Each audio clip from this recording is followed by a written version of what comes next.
Thank God I can finally relax. Take a little breather. Welcome to my humble channel. I'm the Keyframe Chopper, and today's discussion will cover a pinnacle of visual entertainment, a bridge between cultures so far apart, yet a blend that's also familiar, with a pinch of testicles from the man who have wronged you. That's right, we're talking about Netflix's Cowboy Bebop. The original anime needs no introduction, a cult classic with its action-packed scenes and intriguing stories making a name for itself mostly in the West. It enjoyed its freedom from the hellish circles of adaptations. Until now. First of all, I knew exactly what I was getting myself into, but never in my wildest dreams would I have imagined just how bad this show is. The more I watched, the more it fed my curiosity. Like a scientist who contracted a deadly disease, desperately trying to make sense of it, except it was all damn from the very beginning. It really got me thinking, like, what's so difficult about adapting Bebop? You got a colorful main cast, wacky episodic adventures, and a mysterious plot unfolding with each episode. However, I'm certain Netflix wasn't even intending to do that. They went out of the way to make sure this will be the worst anime adaptation of all time. Yeah, you heard me right. It's worse than Dragon Ball Evolution.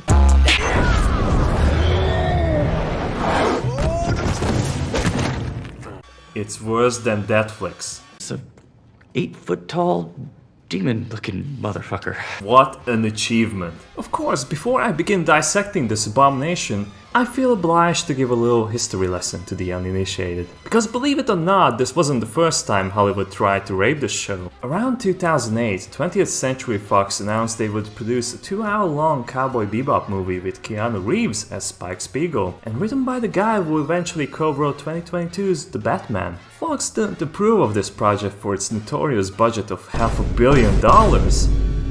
No wonder. So when I heard Netflix will produce a TV show, I wasn't thrilled to say the least. It turned the 20-minute long episodes into 40 to 50-minute long monstrosities, which felt more like hours. I'm sure they had their reasons, but enough of the useless trivia. Why not let the show speak for itself? We open the first episode with the casino heist, which is very reminiscent of the intro to the Cowboy Bebop movie, except here it's incredibly obnoxious. Tanaka and his thugs have already turned the place into a bloodbath. They are hacking the casino to steal money? Okay, then why shoot up the place like that? Hey look, it's Watanabe's casino. They're quite literally robbing the man himself. We're only 1 minute in and I'm already losing my mind. Back in the movie, the convenience store scene had the guy being angry for getting laid off by his company. I used to work for those guys not long ago. They laid me off when they restructured, so now I'm a thief. Ain't that ironic? Well, sure, he threatens people with guns, but he didn't turn the place into a modern art museum or went on a tangent of how big corporations ruin everything. Shit, bad corporations. They control everything now. Food, medicine, fuel, even this place. I really wasn't interested in that. In a freaking Cowboy Bebop adaptation. I absolutely wish every single one of these corporate cockroach assholes be taken out to the woods and the woods set on fire.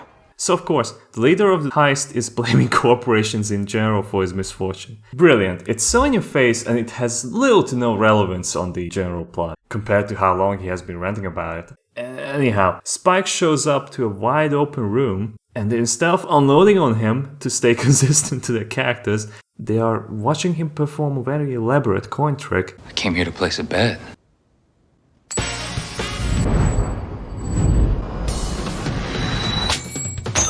And only then they start firing at him. Okay. Look at this woman shooting that AK, like it weighs nothing. Didn't anyone tell these people guns don't work like that? What was the gun instructor? Alec Baldwin? Goddamn, Spike! You're supposed to wait for my signal! Then Jet shows up. He gets angry at Spike for killing off the criminals. Come on, Spike! We have to take them alive! While he's killing off bounties himself. They get into shenanigans and the scene ends after 9 minutes. This intro was far too long and serves as a terrible introduction to the show. Maybe someone should have told the creators that a scene like this has very little impact if you don't know any of the characters. Then we have the opening sequence, a desperate attempt at cashing in the original, which still stands as one of the most well-known anime openings to this day, with its timeless visuals paired with an amazing musical performance. They want you to believe it's the same thing, with a few minor changes, and while your average Joe might even believe that is far from the truth. The problems start right at the very beginning, where you see Spike lit up his cigarette. They lit his entire body except for the hair, which is this weird combination of a cartoon hair and John Cho's actual hair. Not the biggest crime, but when you pay attention as it blends to the silhouette, you will notice something funky. There! It's the type of detail you will miss if you blink, but god, it looks clunky. Have they paused the footage to fit while transitioning to the silhouette? It just looks so bad, it's like glitched.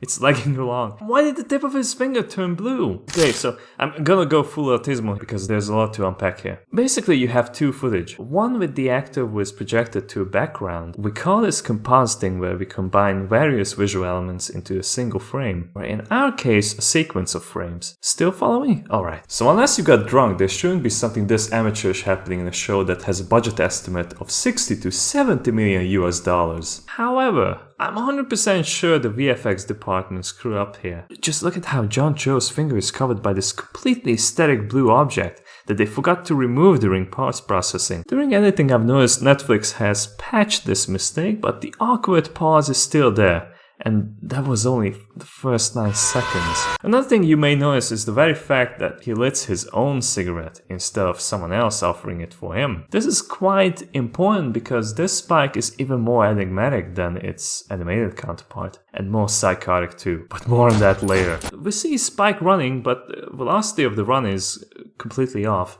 It's fair to assume John Cho is running in place. Then we see Jet with a smug expression piloting the Bebop.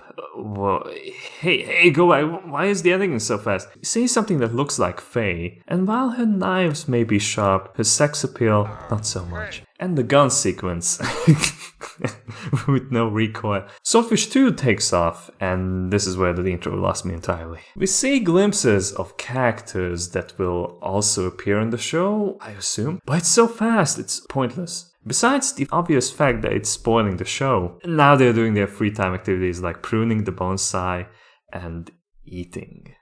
Other than a blatant reference that only the fans will catch on, this really doesn't say anything about the characters. And Faye is switching her knee for the left one, showcasing a maneuver you would never use in a real gunfight, so it can break the text that follows into. Oh god damn it, I hate this. How in the fuck can you connect those two scenes together? Yep, that is the scene. The scene.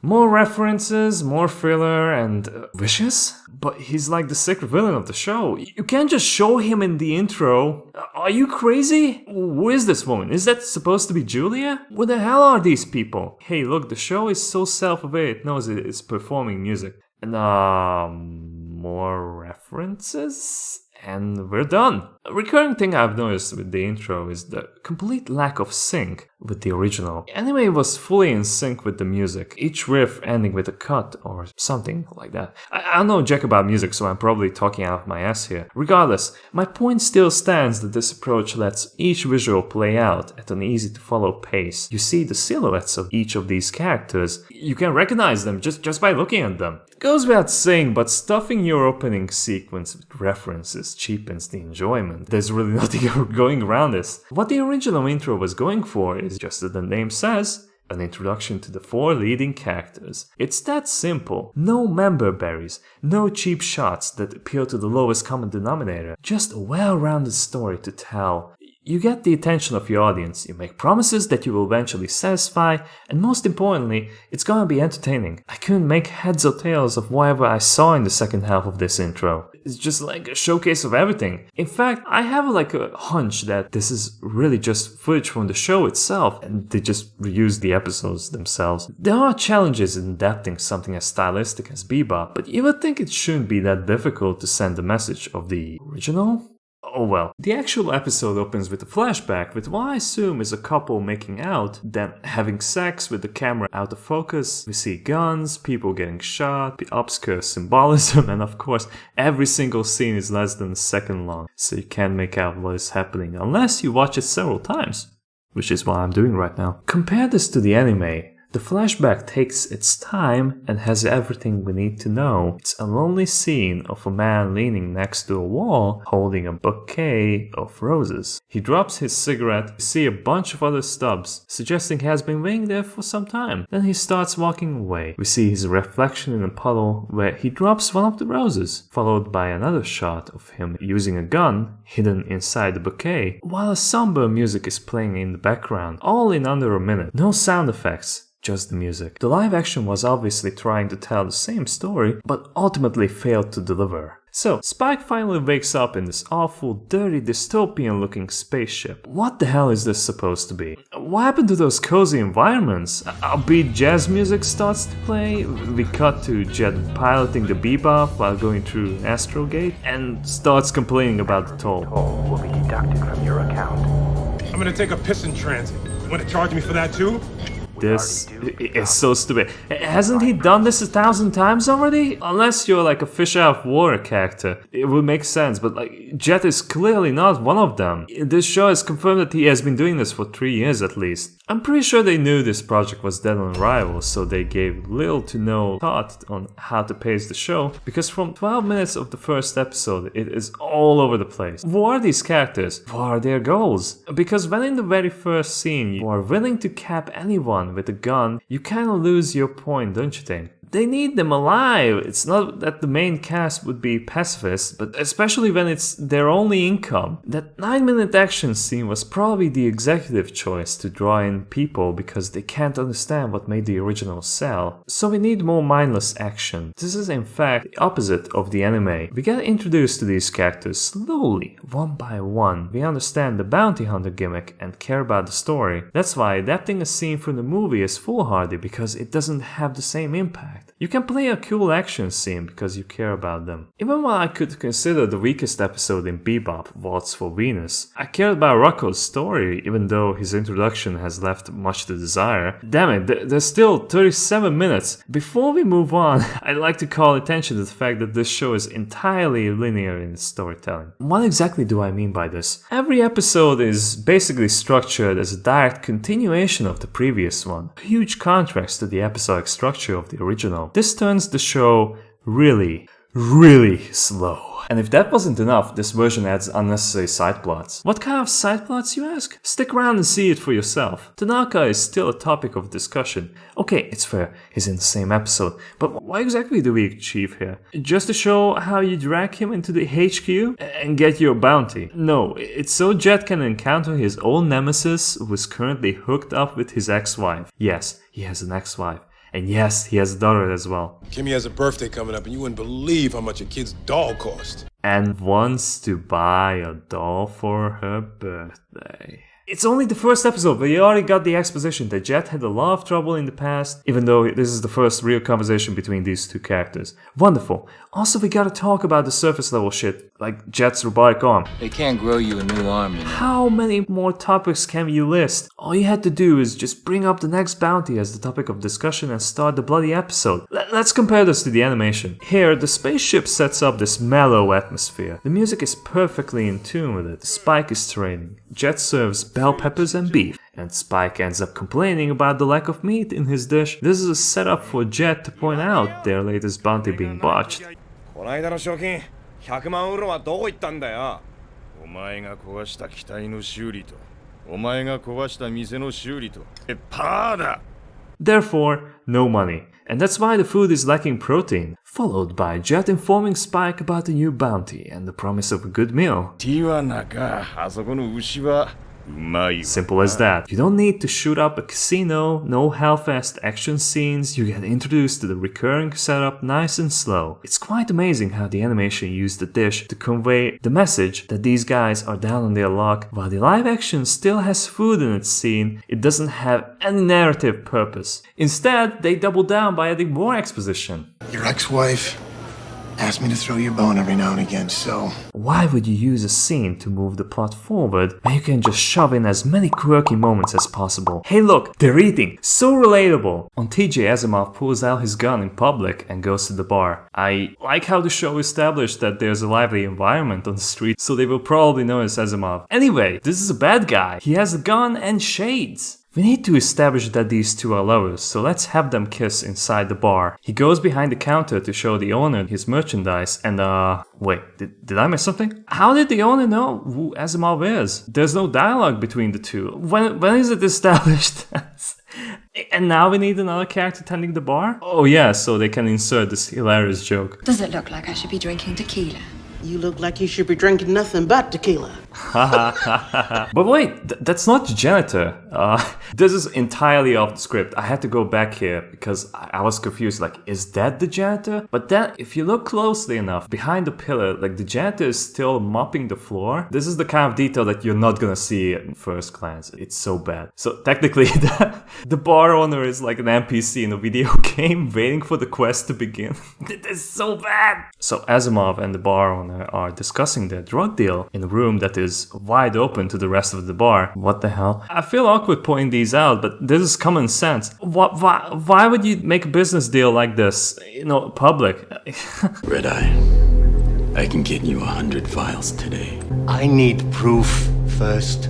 Then we make a deal. Then we have cupcakes. Cupcakes? Yeah. Am I watching a parody? Why is this humor? Then the syndicate shows up, whistling and asking people to leave the place. They shoot the bar owner and tell some great expository dialogue. You screwed up bad, Asimov. You shouldn't take what's not yours. The syndicate wants their Red Eye back. I like how we need a character to explain that they are the syndicate and this guy just stole something from them instead of Jet telling it to Spike once. Oh well, we gotta explain this detail several times so everyone can be on the same page, because by this time everyone else is sleeping, so who can blame them? Anyhow, Asimov is under the effect of the Red Eye and can take a lot of shots while overpowering this 5' whatever woman and using her as a body shield. This all happens while there's loud, what I assume is Hispanic music playing in the background. They have missed the mark here so much. The syndicate looks like a complete joke after this scene. How am I supposed to take the main villains of the series seriously when a group of them got outdone by one crazy weirdo? And this dude runs away! Oh, what the hell? Let's go back to the animation for comparison. We open in a bar with the recurring gag trio of the three old geezers talking nonsense. Other than that, the place has no visitors. Enter Asimov and Katerina, asking for a beer and a Bloody Mary, hinting to the bartender that they have Red Eye. I've got the vodka, but I'm afraid I'm fresh out of tomato juice. I'm sure there's one can in the back room. They have to hint at it because it's an illegal activity that shouldn't be overheard or seen. The bartender then leaves to the closed room and asks Asimov to prove it's real. A group of thugs arrive. They shoot up the place, and we get this red-eye vision where everything is highly stylized while in slow motion.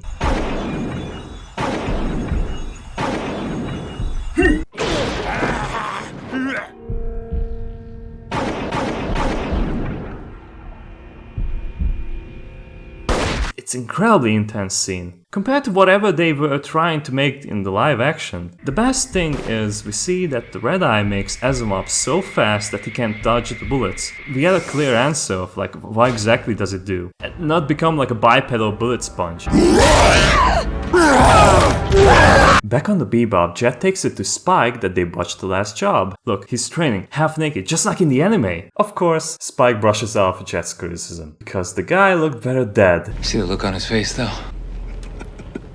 He did look pretty shocked. He was shocked, and then he was dead. And since both characters are psychopaths now, they laugh along. Isn't that nice? We can finally finish with the setup of this episode, and it took them only 23 minutes. By this time, the first episode of the anime was over. Concluded. Finished. Jet's daughter wants a doll for her upcoming birthday. I'm not pulling your leg here. My daughter's turning 8, and I can't afford to buy her a present. This is gonna be another subplot for a few more episodes. And it's quite ironic that the live action outplays an anime in expository dialogue. Girlfriend, maybe? She's pregnant, too. Why do all the pretty ones end up with psychos?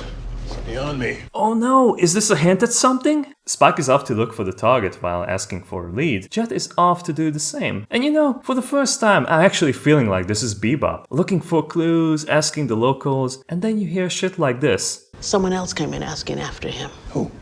Young bird, purple hair. Who could that be? Spike runs into the trio of old men who are recurring characters in the anime. I saw him.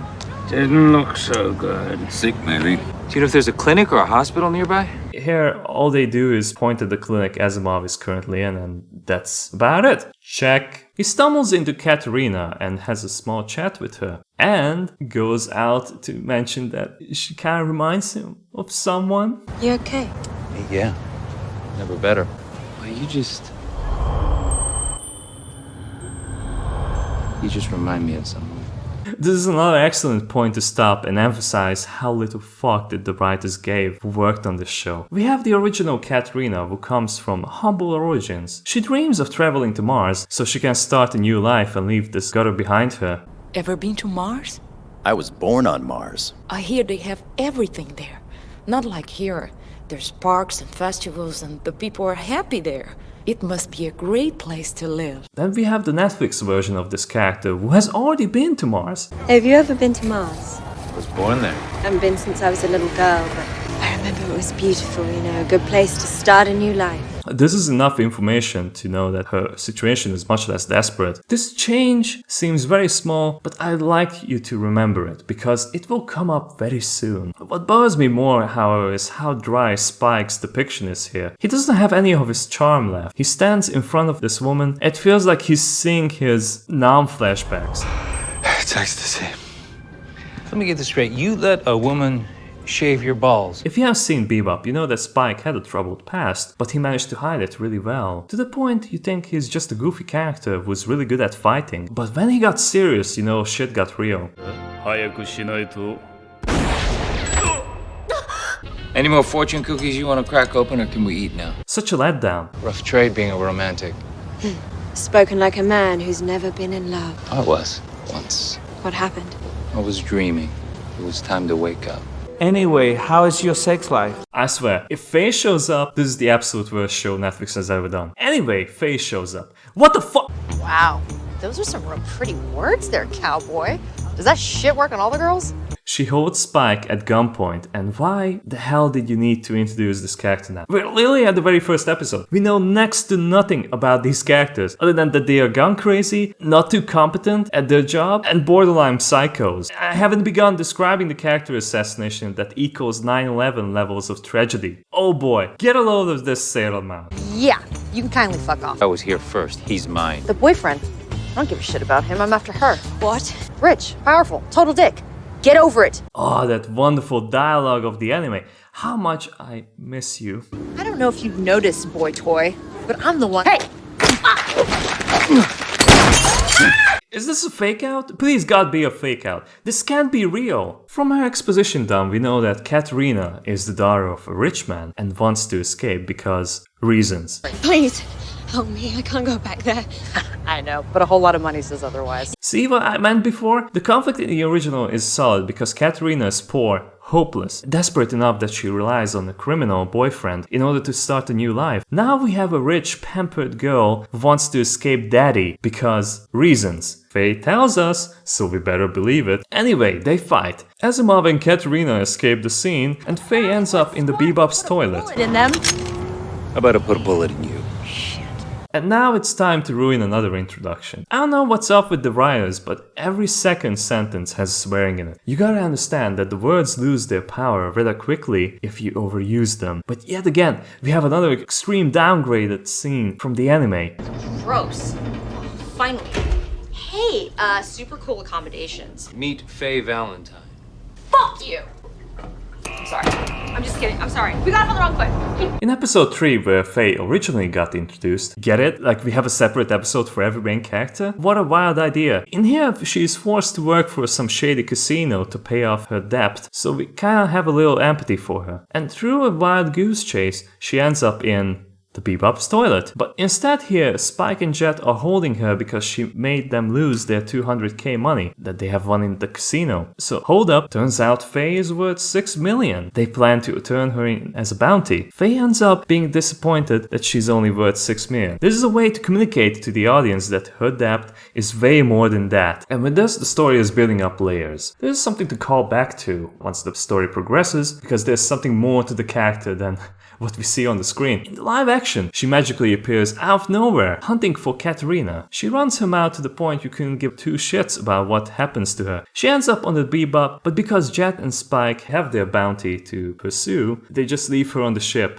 alone. Unattended. Luckily for her, only one of her hands gets scuffed, so she can easily free herself and gain entry to the armory and then get the password for the ship, which is written on a small paper note.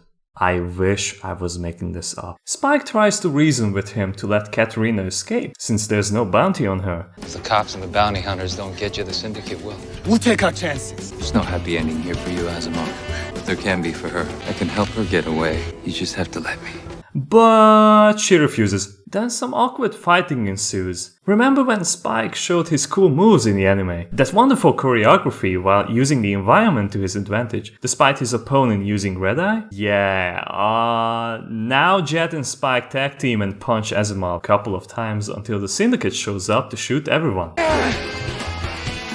Kill them all! Whoa, explosion! Spike for some odd reason cares about Katerina enough to tell her to take cover. Katerina, get out of here! But she gets shot anyway. And after another slow-mo shot, it turns out she was pregnant with Red Eye. Odd way to do an abortion. I like how they have enough time to have eye contact with each other, just so they can confirm this happened. This for some reason that is unknown to us inspires Spike to take the fight more seriously and take down the Syndicate. You said Asimov was alone! Who the fuck are these guys? I don't know! Another clear change is the role reversal. While Katerina is the one who got herself in her predicament, she looks at Asimov and tells him to help her collect the red eye. This makes Asimov only a muscle of the operation, which doesn't work well. They tried to make them star-crossed lovers, but it's so bad. Katerina used to be a more timid damsel in distress, doomed to be with a psycho boyfriend. Idiot! If we lose these things, we're fragged, do you understand? And slowly realizes her demise. But nope, we ain't getting any of that here. They keep showing the similar shot of Jet shooting the assault rifle for the third time. And Spike shows off his moves while dodging all the bullets. John Cho realizes during the scene that this was a poor investment on his part and goes on a rampage so the scene can finally end. Chivo recognizes Spike but calls him fearless? I rewatched the anime, so I went through all the episodes, and you know what? There's not a single mention of Spike being called Fearless. I know what they were going for by giving Spike a nickname, so he's kind of like a counter to Vicious. But it's really unnecessary because Vicious and everyone else from the Syndicate calls him Spike. Anyhow, Spike puts on a smile and shoots Chivo 4 times at point blank. It's not possible. You're dead. We killed you. Yeah, and I want to keep it that way, Chiefo.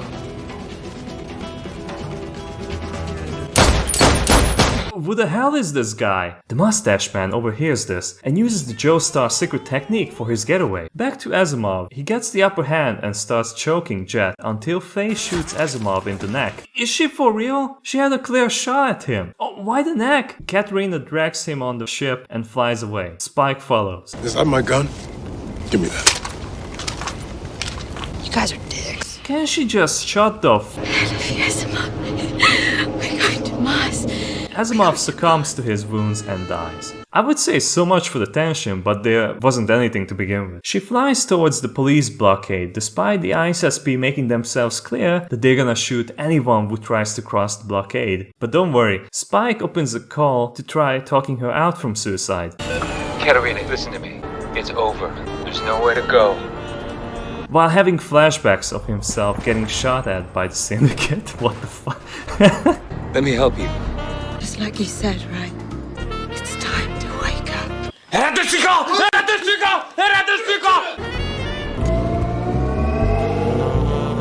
But the police put an end to it. How sad. No. Actually, this is fucking hilarious.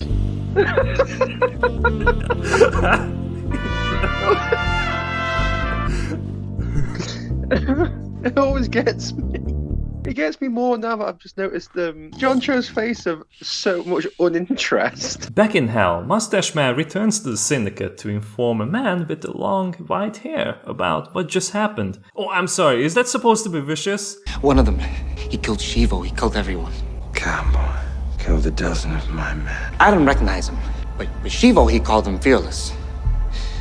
He doesn't take it too kindly that Spike is still alive, so he shaves off the guy's mustache prematurely. The episode ends with the reveal of Vicious ensuring Julia that everything is fine and there's no reason to worry. I know, because she has a rose tattoo on her. See? Symbolism. What a shit show. What we get from the Netflix show is information overload. While the original Cowboy Bebop had a main plot revolving around Spike and Vicious, most of the series, as we have discussed before, was episodic. But here, every episode needs to have the Syndicate involved somehow, which makes them into a joke. They are used very sparingly in the anime. You could only get tidbits about their existence, or see anything of their influence whatsoever. Suffice to say, less would have been more. Here, everything is carried on to a big story.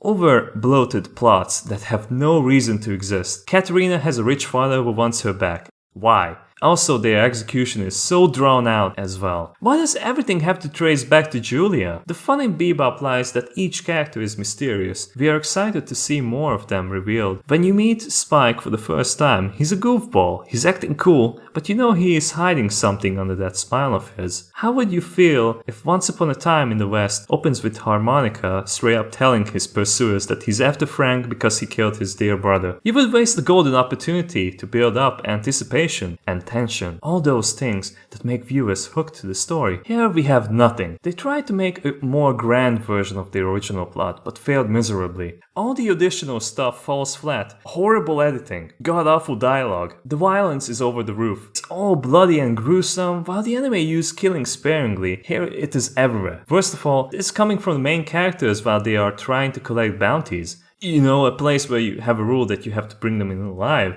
if you want to get paid. And the pacing, oh lord, the pacing. It's kind of an accomplishment that these Netflix episodes are double the runtime with less than half the actual content. There are so many scenes that you could remove and the episode would have worked just the same. Again, I'm gonna return to this point several more times, but the anime's way of pacing the episode should have been the golden rule for the show that tries to adapt it instead of going around it. If anything, this made me realize how great of an opening Bebop had. Even an episodic villain leaves a bigger impression than a 70 million something production based on the same media. The highs and the lows come back way better, and the haunting emptiness that comes after that begs for more. Unfortunately, this was only the first episode out of 10, so we have a long way to go.